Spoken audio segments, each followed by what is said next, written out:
उस दिन मेरे को याद है कि 74 पेशेंट्स 74 पेशेंट्स एकदम एडमिशन्स हुई और हमारे सारे जो डॉक्टर्स थे, फिजिशियंस, मेडिसिन, एनेस्थीसिया अलार्म्ड थे कि मैडम पेशेंट्स बहुत सिक है, बहुत एडमिशन्स हुई हैं। तो वो एक कुछ 22-23 अप्रैल का दिन था। एकदम मतलब हमारे लिए काफ़ी ये अलार्मिंग ऑब्जर्वेशन हमने इसको माना। उसके बाद लगातार उतनी ही एडमिशन्स रोज़ और उतने ही सिक पेशेंट्स। दो ऑब्जर्वेशंस थी, एडमिशन्स का नंबर बहुत ज़्यादा और पेशेंट्स ज़्यादा सिक। पहली वेव चल रही थी अभी, थोड़ी ऑक्सीजन की शुरुआत में दिक्कत आई थी, पूरे संसार में ही आई थी, ऐसा भी अभी बता रहे हैं सारा, हमारे देश में भी और संसार में भी, क्योंकि oxygen is drug of choice और इन कोविड के मरीज़ों को रूटीन से बहुत ज़्यादा ऑक्सीजन चाहिए। ऑक्सीजन हंगर जैसे उनकी होती है कि ठीक होने के बाद भी थोड़ा वहमी और साइकोथेरेपी कर रहे हैं हम मरीज़ों की कि ऑक्सीजन डिपेंडेंट होने लगते हैं मरीज़। तो 7 महीने पहले ये फर्स्ट वेव का अभी ऊपर की तरफ ग्राफ जा रहा था। तो जब मैंने कार्यभार संभाला, एक दिन ऐसा भी था कि 125 बेड थे हमारे पास और मेरे को लगा कि अगर आज की रात 20-30 मरीज़ आ जाते हैं तो क्या करेंगे। और तब हम दिन रात उसमें हमने कुछ 4 वार्ड्स चुन लिए, वार्ड 7, 11, 2 और 15। उनमें फास्ट हमने रात भर लग के वार्ड 7 एक है जैसे, और उसके साथ न्यूरो सर्जरी के इंटेंसिव केयर बेड 10, जैसे हमारे पास HDU था, आइसोलेशन वार्ड था, कुछ बेड्स और CCU था जिसमें 33, 34 और 16 ICU बेड्स थे। तो किसी भी हॉस्पिटल में क्रिटिकल केयर बेड्स लिमिटेड ही होते हैं। आज तक हमारा जो नॉन कोविड ICU है उसमें कोई 30 बेड थे, पूरे इंस्टीट्यूशन की 30 बेड से काम चल रहा था। लेकिन अभी देखिए कि हमारे पास 85 तक बेड्स थे, लेकिन हमें कमी नज़र आने लगी। तो उन दिनों 7 महीने पहले से ही शुरुआत थी। ऐसा सोचिए कि एक दिन भी कहीं 1 सेकंड भी कोई चूक नहीं की और ऑक्सीजन पाइपलाइन हम बिछाते गए। 125 से हम 947 बेड पे रुके थे। अब बेसिकली माइक्रोबायोलॉजिस्ट हूँ, वायरसेस के करैक्टर को मैं अच्छे से जानती हूँ।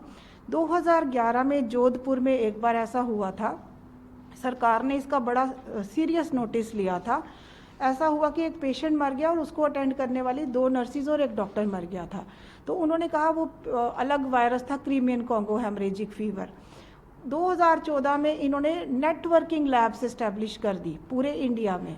तो हमारी जो अपनी viral research and diagnostic lab GMC Jammu में है, ये एम्स और PGI के मुकाबले में ग्रेडेड लैब है और इस लेबॉर्ट्री ने भी UT में सबसे पहले टेस्ट शुरू किया और आज की डेट में हम 5 लाख से ऊपर टेस्ट कर चुके हैं।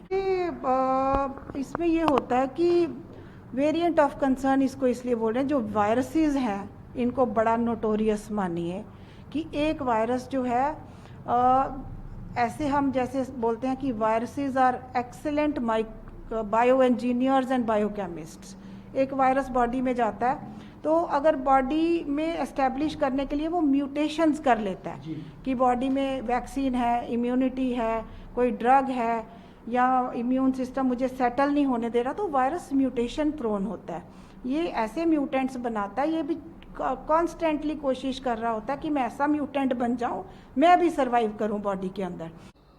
कोरोना की सेकेंड वेव में पूरे देश की ही तरह जम्मू पर भी संकट गहराया रहा और जम्मू में खास तौर पे सबसे ज़्यादा कहर रहा जम्मू के सबसे बड़े अस्पताल GMC और उसके एसोसिएटेड अस्पतालों में। लगातार मौत के आंकड़े बढ़ते रहे, मगर अब एक पॉजिटिव खबर और एक खुशखबरी ये भी रही पिछले 2 दिनों से कि कोई भी मृत्यु जम्मू के GMC अस्पताल में कोरोना पॉजिटिव पेशेंट की नहीं हुई है। अगर पॉजिटिव एंगल की तरफ चलें तो हमें पिछली गलतियों से भी सीखना चाहिए कि क्या क्या गलतियां रही और उनको कैसे दुरुस्त करना है। और जब भी कोई टीम जीतती है या हारती है तो उसके कैप्टन पर बहुत बड़ी जिम्मेदारी रहती है और हार का ठीकरा भी जाहिर सी बात है उसी पर आता है। कोरोना के दौरान GMC कितना जीता या फिर जिस तरह की बातें या खबरें निकलकर बाहर आई, किस तरह उन्हें अपनी तरफ से जो है मुसीबतों का सामना करना पड़ा या वहाँ पर दिक्कतें रही, उन सब पर बात करने के लिए हमारे साथ हैं principal in charge doctor Shashi Sudan, और उनसे जानते हैं कि इस 1.5 महीने के दौरान सफ़र कितना मुश्किल भरा था, कितने चैलेंजेस भरा था। डॉक्टर साहब, सबसे पहले तो मेरा सवाल यही कि आपको लगता है कि पिछले 1-1.5 महीने से जीएमसी में काफ़ी दिक्कतें आई, मौतों का आंकड़ा बढ़ा, क्या कारण क्या रहे इस सारे कोरोना काल में? ये कोई 1.5 महीने पहले की बात है कि एक दिन सडनली हमारी ऑब्जर्वेशन थी कि number of sick patients admitted, उस दिन मेरे को याद है कि 74 पेशेंट्स, 74 पेशेंट्स एकदम एडमिशन्स हुई। और हमारे सारे जो डॉक्टर्स थे, फिजिशियंस, मेडिसिन, एनेस्थीसिया, अलार्म्ड थे कि मैडम पेशेंट्स बहुत सिक है, बहुत एडमिशन्स हुई हैं। तो वो एक कुछ 22-23 अप्रैल का दिन था। एकदम मतलब हमारे लिए काफ़ी ये अलार्मिंग ऑब्जर्वेशन हमने इसको माना। उसके बाद लगातार उतनी ही एडमिशन्स रोज़ और उतने ही सिक पेशेंट्स, 2 ऑब्जर्वेशंस थी। एडमिशन्स का नंबर बहुत ज़्यादा और पेशेंट्स ज़्यादा सिक मतलब मॉडरेट टू सीवियरली सिक, जैसे हम अपनी रेटिंग करते हैं या ग्रेडिंग करते हैं। तो डॉक्टर्स भी काफ़ी परेशान थे ऐसे हालात देख के। और उसी दिन से शुरुआत एक और ऑब्जर्वेशन की हुई कि ब्रॉड डेथ, मरीज़ यहाँ पे आया, घर से ही मरा हुआ लाया गया, 19-20% ब्रॉड डेथ। और मतलब ये शुरुआत थी, एकदम डेथ हमारी चौखट पे आके जैसे मरीज़ आ रहा है और घर से ही मरा हुआ, समझ ही नहीं कोई। और एक और ऑब्जर्वेशन की यूथ, जवान लोग पिछली वेव में इन्वॉल्व नहीं हुए थे।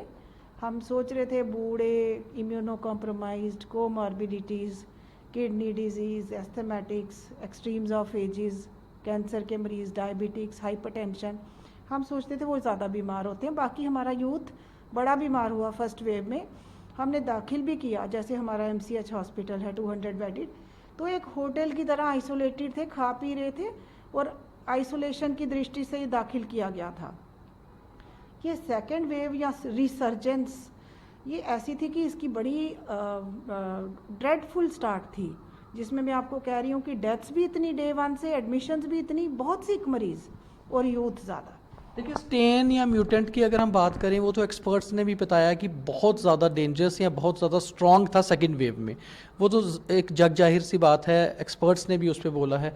मगर अचानक से सेकेंड वेव आई, इसको लेकर जीएमसी तैयार नहीं था, या कहीं ना कहीं कुछ अभी कमियां थी जिसके कारण यहाँ पर मौतों का आंकड़ा बढ़ा, या फिर आपको लगता है कि नहीं, आंकड़ा जो मौतों का इसलिए हुआ कि लोग समय पर नहीं पहुंचे, कारण क्या रहे? मैं कोई 7 महीने पीछे जाऊंगी, जब पहली वेव चल रही थी, अभी थोड़ी ऑक्सीजन की शुरुआत में दिक्कत आई थी, पूरे संसार में ही आई थी, ऐसा भी अभी बता रहे हैं सारा, हमारे देश में भी और संसार में भी, क्योंकि oxygen is drug of choice. और इन कोविड के मरीज़ों को रूटीन से बहुत ज़्यादा ऑक्सीजन चाहिए। ऑक्सीजन हंगर जैसे उनकी होती है कि ठीक होने के बाद भी थोड़ा वहमी और साइकोथेरेपी कर रहे हैं हम मरीज़ों की कि ऑक्सीजन डिपेंडेंट होने लगते हैं मरीज़। तो 7 महीने पहले ये फर्स्ट वेव का अभी ऊपर की तरफ ग्राफ जा रहा था। तो जब मैंने कार्यभार संभाला, एक दिन ऐसा भी था कि 125 बेड थे हमारे पास, और मेरे को लगा कि अगर आज की रात 20-30 मरीज़ आ जाते हैं तो क्या करेंगे। और तब हम दिन रात उसमें हमने कुछ 4 वार्ड्स चुन लिए, वार्ड 7, 11, 2 और 15। उनमें फास्ट हमने रात भर लग के वार्ड 7 एक है जैसे, और उसके साथ न्यूरो सर्जरी के इंटेंसिव केयर बेड 10, जैसे हमारे पास HDU था, आइसोलेशन वार्ड था, कुछ बेड्स और CCU था जिसमें 33, 34 और 16 ICU बेड्स थे। तो किसी भी हॉस्पिटल में क्रिटिकल केयर बेड्स लिमिटेड ही होते हैं। आज तक हमारा जो नॉन कोविड ICU है उसमें कोई 30 बेड थे, पूरे इंस्टीट्यूशन की 30 बेड से काम चल रहा था। लेकिन अभी देखिए कि हमारे पास 85 तक बेड्स थे, लेकिन हमें कमी नज़र आने लगी। तो उन दिनों 7 महीने पहले से ही शुरुआत थी। ऐसा सोचिए कि एक दिन भी, कहीं 1 सेकंड भी कोई चूक नहीं की, और ऑक्सीजन पाइपलाइन हम बिछाते गए। 125 से हम 947 बेड पे रुके थे अभी जब सेकेंड वेव में। उसमें भी हर दिन हम बेड्स बढ़ा रहे थे। बेड्स कोई आसानी से नहीं बढ़ते हैं, बहुत ज़्यादा ऑक्सीजन पाइपलाइन, कोई ऑक्सीजन पोर्ट्स, फ्लो मीटर्स, दिन रात ये था कि ऐसा लग रहा था कि वेव आएगी। जैसे अभी सेकेंड वेव ख़त्म हुई है, डिक्लाइन है या प्लेटू है, लेकिन हम सांस नहीं ले रहे हैं। आज जैसे पूरा SMGS में प्रेडिक्टेड है कि लेस देन 20 ईयर्स टारगेटेड होंगे, तो आज का पूरा राउंड और रुझान और डिस्कशंस जो थी पिछले हफ्ते से ही चल रहा है कि हमने वेंटिलेटर्स ऑर्डर कर दिए। वो स्पेशल वेंटिलेटर्स होंगे, पीडियाट्रिक वेंटिलेटर्स होंगे। उसके बाद 108 बेड का 2 वार्ड्स हैं, वार्ड 19 और 21 हमने HOD पीडियाट्रिक्स के साथ मिलके उनकी गैस पाइपलाइन के। वो आपका कहना है कि थर्ड वेव की तैयारी जो है आपने अब पहले से शुरू कर दी है, और किस तरह की तैयारी की जा रही है, क्या क्या उसमें खास आप कर रहे हैं? तो वही मैं आपको बता रही हूँ कि जैसे अभी हम थर्ड वेव की तैयारी में फुल स्पीड लगे हुए हैं। परसों MCH हॉस्पिटल की तरफ जैसे है कि वहाँ का 4th फ्लोर 72 बेडेड, उसमें AC भी लग रहा है क्योंकि बच्चे सोचा जा रहा है, टाइल बच्चों के स्पेसिफिसिटी लेके वो सारी, और उनके भी हमने वेंटिलेटर्स ऑर्डर कर दिए हैं। ऐसे DRDO में पीडियाट्रिक वेंटिलेटर्स नहीं है तो 25 वेंटिलेटर्स उनके भी ऑर्डर कर दिए। तो ऐसे ही जो सेकेंड वेव की शुरुआत थी उसमें 7 महीने से लेके जब तक ये सेकेंड रिसर्जेंस नहीं हुई, ऐसा नहीं है कि कोई नज़र हटाई गई थी या तैयारियां रोकी गई थी। LMO उस दौरान आया, ऑक्सीजन जनरेशन प्लांट्स उस दौरान आए, और बेड्स में ऑक्सीजन पाइपलाइन 947 तक पहुंचाई 124 से। तो ये ऐसा नहीं है कि तैयारी नहीं थी। मैं बेसिकली माइक्रोबायोलॉजिस्ट हूँ, वायरसेस के करैक्टर को मैं अच्छे से जानती हूँ। 2011 में जोधपुर में एक बार ऐसा हुआ था, सरकार ने इसका बड़ा सीरियस नोटिस लिया था। ऐसा हुआ कि एक पेशेंट मर गया और उसको अटेंड करने वाली 2 नर्सिस और एक डॉक्टर मर गया था। तो उन्होंने कहा वो अलग वायरस था, क्रीमियन कॉन्गो हेमरेजिक फीवर। 2014 में इन्होंने नेटवर्किंग लैब्स इस्टेब्लिश कर दी पूरे इंडिया में। तो हमारी जो अपनी viral research and diagnostic lab GMC Jammu में है, ये एम्स और PGI के मुकाबले में ग्रेडेड लैब है, और इस लेबॉर्ट्री ने भी UT में सबसे पहले टेस्ट शुरू किया, और आज की डेट में हम 5 लाख से ऊपर टेस्ट कर चुके हैं। तो टेस्टिंग में कहीं हम पीछे नहीं थे। अभी सीक्वेंसिंग वेरिएंट ऑफ कंसर्न पहचानना था कि मौतें क्यों हो रही हैं और यूथ क्यों हमारा इतना इन्फेक्ट हो रहा है, और परिवारों के परिवार कैसे पॉजिटिव हो गए। इससे पहले कि हम अभी परेशान थे मरीजों से को मैनेजमेंट में लगे थे, कैपेसिटी बिल्ड फर्दर कर रहे थे, तो जवाब भी आ गया। National centres for disease control, जो हमारा इंडियन एक नेशनल सेंटर है, कंसोर्शियम ऑफ जीनोमिक्स, उसको उन्होंने हमारी रिपोर्ट भेज दी। जो हम जितने हमारे पेशेंट सिक होते हैं उनके सैंपल्स हम भेज रहे थे, कहीं भी चूके नहीं हम।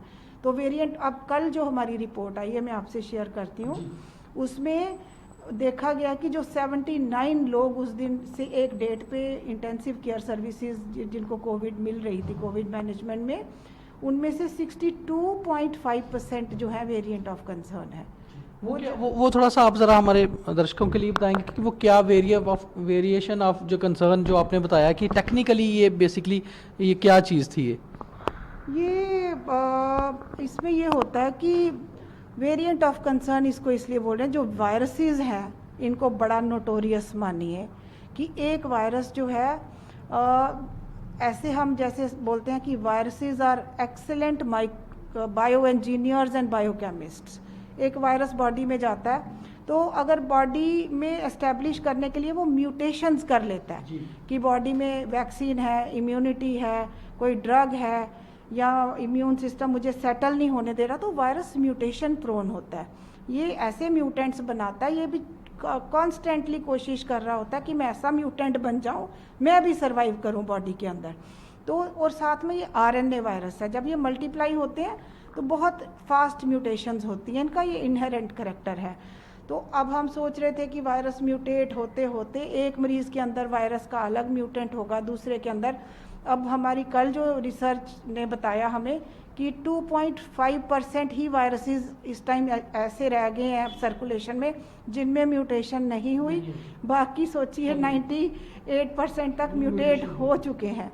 और अनफॉर्चुनेटली एक ऐसा म्यूटेंट जो बड़ा तेज़ फैलता है और बाकी सारे म्यूटेंट्स को रिप्लेस कर गया अपने ज़्यादा ट्रांसमिसिबल होने की वजह से, उसने बाकी सारे वायरसेस को रिप्लेस करके 68% तक हमारे यहाँ। अच्छा, एक और चीज़ रही मैडम कि यहाँ पर during corona second wave Jammu में एक बहुत सारा सवाल ये उठा कि पीएम केयर फंड से जो वेंटिलेटर्स आए थे वे चल ही नहीं पाए, उनमें उनके लिए टेक्नीशियंस नहीं थे, तो इसके पीछे क्या कहानी थी, क्या सच्चाई इसमें क्या रही? टेक्नीशियंस के लिए भी ऐसा समझा जाता है कि एनेस्थीसिया टेक्नीशियंस होते हैं ट्रेंड, लेकिन एक और फार्मासिस्ट जो होते हैं अगर उनकी कमी हो तो फार्मासिस्ट्स को, नर्सिस को हम वेंटिलेटर हैंडलिंग पे अपने ह्यूमन रिसोर्स को ट्रेन कर लेते हैं। जैसे हमारे पास 96 पोस्टें हमने एनेस्थीसिया टेक्नीशियंस की थी पीछे एडवर्टाइज, तो 35 ही अवेलेबल थे, बाकी 60 पोस्टें खाली पड़ी हैं। तो हमारी जो एचओडी एनेस्थीसिया वो बेस्ट जज हैं इस चीज़ में, उन्होंने कहा मैडम आप हमें फार्मासिस्ट दे दो, हम ट्रेन कर लेंगे। अभी डीआरडीओ में भी 47 फार्मासिस्ट मिल गए हैं, तो वो भी ट्रेन हो गए हैं। तो कब तक जो 60 पोजीशंस हैं ये कब तक फिल हो जाएंगी, और सो दैट कि आप पूरी तरह से प्रिपेयर हो जाओ कि अगर दोबारा से कभी इस तरह से वेव आती है या कुछ होता है तो जीएमसी तैयार रहे? तो इसके लिए इस लेवल पे किस तरह की तैयारी की जा रही है? जब तैयारी की बात आती है तो उसमें इंफ्रास्ट्रक्चर के साथ साथ, इक्विपमेंट के साथ साथ ह्यूमन रिसोर्स की बड़ी बात आती है। तो आपने बिल्कुल ठीक ये पूछी है बात। उसमें डॉक्टर्स हो जाएं, स्पेशलिस्ट्स की हमने इनवाइट की एप्लीकेशंस, तो कोई अवेलेबल नहीं थे, तो सरकार ने पेरिफेरी से काफ़ी सारे यहाँ पे डिप्लॉय कर दिए डीआरडीओ में, जम्मू में, ताकि कोई कमी ना रहे। उसके बाद मेडिकल ऑफिसर्स की हमने एडवर्टीज़मेंट की, तो 35 पोस्टें थी, 16 हमें मिल गए, तो हमने 16 ही लगा लिए। ये जो एडवर्टीज़मेंट्स का सिलसिला है ये लगातार है, ये भी एक बड़ी एफर्ट है कि हम कहीं रुकते नहीं, कहीं चूकते नहीं। अभी एकेडमिक अरेंजमेंट पे जो फैकल्टी की कमियां हैं वो भी एडवर्टीज़मेंट हुई है, तो 1 से 1.5 हफ्ते में वो इंटरव्यूज़ हो जाएंगे, एक के बाद एक एडवर्टीज़मेंट। और रिक्रूटमेंट्स का मुझे लगता है कि पिछले 7 महीने में हमने कोई 600 तक रिक्रूटमेंट्स की हैं पैरामेडिक्स की, और 150 डॉक्टर्स रिक्रूट हुए हैं, जिसमें कुछ परमानेंट फैकल्टी आई है पीएससी से सिलेक्ट होके, बाकी। और आप शॉर्ट ऑफ स्टाफ रहे, आप इस बात को मानते हैं कोरोना की सेकेंड वेव में, जिस कारण भी कहीं ना कहीं जो है पूरे पेशेंट्स को उस तरह से नहीं संभाल पाए जितनी एफिशिएंसी से संभालना चाहिए था? शॉर्ट ऑफ स्टाफ होने के बावजूद हमारे जो डॉक्टर्स ने 3 गुना काम किया है। बाहर अगर बहुत ओवर स्टाफ्ड भी इंस्टीट्यूशंस हैं, तो कोरोना ऐसा है कि वहाँ पे ऐसी एसओपीज़ हैं कि पूरे स्टाफ को एकदम एक्सपोज होने की सलाह नहीं दी जाती, लेकिन हमारे डॉक्टर्स ने, पैरामेडिक्स में ने पूरे प्रिकॉशंस लेके, पीपी वगैरह, ऐसा माहौल यहाँ पैदा नहीं हुआ कि उन्होंने अवॉइड किया पेशेंट केयर को। या अगर हमारे at a given point of time 30% Covid positive भी थे, तो वो ऐसा नहीं कि बाकियों ने कोई आनाकानी की ड्यूटी से या कुछ, वो चीज़ हमने यहाँ नहीं देखी। उसको भी मैं अपने इंस्टीट्यूशन में जितने हेल्थ केयर प्रोफेशनल्स हैं जितना धन्यवाद करूँ कि ऐसी कोऑपरेशन की कमी या कोऑर्डिनेशन की कमी कहीं नज़र नहीं आई। हो सकता है कि ऐसा परसीव हुआ हो या दूर से देखने में फॉल्ट्स नज़र आए हों, लेकिन फैक्चुअली ये है कि इंफ्रास्ट्रक्चर बेस्ट था। पीएम केयर के जो वेंटिलेटर्स थे, मैं कहती हूँ कि ये टीम एनेस्थीसिया बता सकती है, लेकिन उसके अलावा दूसरे भी वेंटिलेटर्स बहुत थे। हमें वेंटिलेटर्स की कमी नहीं आई, बिल्कुल नहीं आई। और जैसे जैसे ज़रूरत बढ़ती गई, जैसे बाईपैप मशीन्स थी तो आज की डेट में 100 एक्स्ट्रा पड़ी होती हैं, कुछ इजराइल के 50 हमें डोनेशंस में भी बड़े वेंटिलेटर्स आए, अनयूज्ड वेंटिलेटर्स हमारे। चोपड़ा नर्सिंग होम को इस्तेमाल नहीं किया गया पूरी तरह से, हालांकि कर सकते थे उसको, क्या कारण रहे और उसमें डिले क्यों होता रहा? उसमें चोपड़ा नर्सिंग होम बहुत देर से बंद पड़ा है, और उसका अभी पीछे 1 हफ्ता पहले जो भी टेंडरिंग प्रोसेस सारा और फंड्स हमारे हाथ में आए उसकी शुरू कर दी गई है। वो ग्राउंड प्लस 5 फ्लोर्स है, तो ऐसा नहीं है कि चोपड़ा नर्सिंग होम होता तो। और लकीली पैंडमिक वहीं प्लेटू हुई और वहीं डिक्लाइन शुरू हुआ जिधर तक हम सफिशेंट रहे। हो सकता है इससे ज़्यादा पैंडमिक महामारी का ज़्यादा मैग्नीट्यूड बढ़ता और हम इनसफिशेंट भी हो जाते, लेकिन विद गॉड्स ग्रेस या लॉकडाउन का प्रभाव था या एनफोर्स्ड कोरोना कर्फ्यू का ये प्रभाव था, या एक डर भी था कि बीमारी अभी आप देख रहे हैं जैसे प्लेटू हुई है या डिक्लाइन की तरफ जा रही है। लेकिन मैं फिर भी जनता को और आपको ये कहना चाहूँगी कि ऐसा नहीं मानने की बात है कि ये ख़त्म हो गई है या लापरवाही की कोई गुंजाइश है, या हम मास्क उतारना अफोर्ड करते हैं, मास्क को पहनना, ठीक से पहनना, 2 गज की दूरी, इकट्ठे खाने पीने की सलाह बिल्कुल डॉक्टर साहब एक चीज़ मैं आपसे जानना चाहूँगा, क्योंकि आप खुद ही वायरस की स्पेशलिस्ट हैं, माइक्रोबायोलॉजी से हैं। जिन लोगों ने वैक्सीनेशन ली थी और उनको कोरोना हुआ, जिन्होंने एक वैक्सीनेशन ली थी या दोनों डोजेस ली थी, और जिन लोगों ने विदाउट वैक्सीनेशन थे उनको कोरोना हुआ, इन दोनों पेशेंट्स के हिसाब से काफ़ी कुछ खबरें बाहर निकली कि जीएमसी में किसी भी बंदे की उसकी डेथ नहीं हुई जिसने दोनों डोजेस लिए थे, या जिसने एक के लिए थे वो भी कम इन्फेक्टेड हुआ। तो क्या ये रियलिटी है कि वैक्सीनेशन का असर रहा, और जो लोगों ने खुद से लापरवाहियाँ की कहीं ना कहीं उनको ज़्यादा इसकी जो है इन्फेक्शन ज़्यादा हुई, ऐसा है? इन्फेक्शन जब भी हुई तो थोड़ी लापरवाही या ब्रीच हो जाता है, कहीं ना कहीं लापरवाही ही होती है कि इन्फेक्शन होता है। काफ़ी लोग बीच में रहे हैं कोरोना पेशेंट्स के और इन्फेक्शन से बचा पाए अपने आप को, और कहीं ये इन्फेक्शन ऐसा है, ट्रांसमिशन इसका ऐसा है, कोई इन्फेक्ट भी हो गए। लेकिन आप ठीक कह रहे हैं, वैक्सीन्स का ऐसा रहता है कि वैक्सीनेटेड इंडिविजुअल्स में सीवियरिटी ऑफ डिजीज़ कम होती है, हॉस्पिटलाइजेशंस की नौबत कम आती है, और डेथ्स भी बहुत कम होती हैं। तो ये सारी चीज़ें तो बिल्कुल ठीक है, और हमारा पूरा रिकॉर्ड है। ये डेटा हम, जैसे मैंने आपको बताया कि हम वायरस की सीक्वेंसिंग पे नज़र गाड़े हुए थे, क्योंकि हमें मालूम है कि वायरसेस म्यूटेशन प्रोन है। इससे पहले कि हमें सवाल पूछा जाता, जवाब हमें नेशनल सेंटर से आ गया भेजे हुए स्ट्रेन्स का। ऐसे ही वैक्सीन का क्या प्रभाव है, इसके एडवर्स इफ़ेक्ट्स कितने हुए, वो हम डे 1 से काफ़ी वॉच रखे हुए थे। हमने इंटेंसिव केयर बेड, वार्ड, कहीं ना कोई एडवर्स इफ़ेक्ट हो जाए वैक्सीन का। विद गॉड्स ग्रेस कुछ नहीं हुआ, कोई एडवर्स इफ़ेक्ट्स नहीं हुआ। सब लोग वैक्सीन अभी तक लगा रहे हैं। कोई मिनिमल मार्जिनल फीवर या लोकल दर्द जैसे किसी वैक्सीन के बाद में रहती है इंजेक्शन साइट पे, उतनी ही हुई। उसके बाद हमारा पूरा अभी तो ये है कि आप देखिए हर डिस्चार्ज होने वाले मरीज़ की फ़ाइल पे लिखा होता है vaccinated, not vaccinated, partially vaccinated. उससे हम देखते रहते हैं, ये हमारा डाटाबेस बनता है। इसी से हम पूरा कुछ at the end of the day कुछ कह पाते हैं कि वैक्सीन एफिकेसी और वैक्सीन सेफ्टी क्या रही होगी। हालांकि काफ़ी सारी चीज़ें बाहर निकल के आई कि जीएमसी में बहुत सारी कमियां रही, इसलिए मौतें हुई या इसलिए आंकड़े बढ़े मौतों के, मगर आपने जिस तरह से बताया उसके मुताबिक ये लगता है कि एज ए डॉक्टर भी आपने ये एक सेटिस्फेक्शन जताई कि आप जो भी था वो सफिशेंट था, और कहीं ना कहीं डॉक्टरों ने भी बहुत मेहनत की, और as a team leader of all the doctors, क्योंकि आप प्रिंसिपल हैं जीएमसी और एसोसिएटेड अस्पतालों की, तो आपकी एक बहुत बड़ी रिस्पॉन्सिबिलिटी थी और आपने इस बात को माना कि मैंने जिम्मेवारी उठाई और काम किया, मगर अनफॉर्चुनेटली बहुत सारी मौतें भी हुई। तो कहीं ना कहीं आपको लगता है कि कमियां नहीं थी, ये केवल जो मौतें हुई केवल म्यूटेंट के ही बढ़ने से हुई? हाँ, एक तो वायरल म्यूटेंट जो है ये ज़्यादा मैं कहूँगी विरुलेंट है, इसने यूथ को अटैक किया, और काफ़ी लोग ऐसे आए हमारे पास, एक तो लेट आए, डिजीज़ काफ़ी बढ़ चुकी थी, लंग डैमेज इतना हो चुका था कि रिवर्सल हुआ ही नहीं उसका, डिजीज़ वापस गई नहीं। 4 हफ्ते तक भी मरीज़ हमारे रिकवरी के बाद, कोविड नेगेटिव होने के बाद यहाँ रहे, लेकिन ऑक्सीजन पे रहने के बाद लंग्स ने अपनी जिम्मेवारी संभाली नहीं। तो ये है कि ये वजह रही ज़्यादा मौतों की। आज बेशक 24 घंटे में कोई मौत भी नहीं हुई है, मगर एक चीज़ मैं आपको पूछना चाहूँगा आखिर में कि वाकई में जो है अभी जो पेशेंट कोरोना के एडमिट हैं अस्पतालों में, अस्पताल के अंदर, उनकी क्या पोजीशन है, ताकि लोग आज ये जान पाएँ कि आज की स्थिति क्या है। बेशक चाहे 24 घंटे में कोई भी मृत्यु नहीं हुई, जो अच्छी बात है, आज जो एडमिट है उनकी पोजीशन क्या है? अभी 145 पेशेंट्स जैसे एडमिटेड है, तो उनमें काफ़ी सिक भी पेशेंट्स हैं जो वेंटिलेटर पे हैं, बाईपैप पे हैं, 2-2 हफ्ते से हैं और वापस नहीं आ पा रहे। लंग्स उनके इतने डैमेज हो चुके हैं कि वो नॉर्मल पे नहीं आ रहे।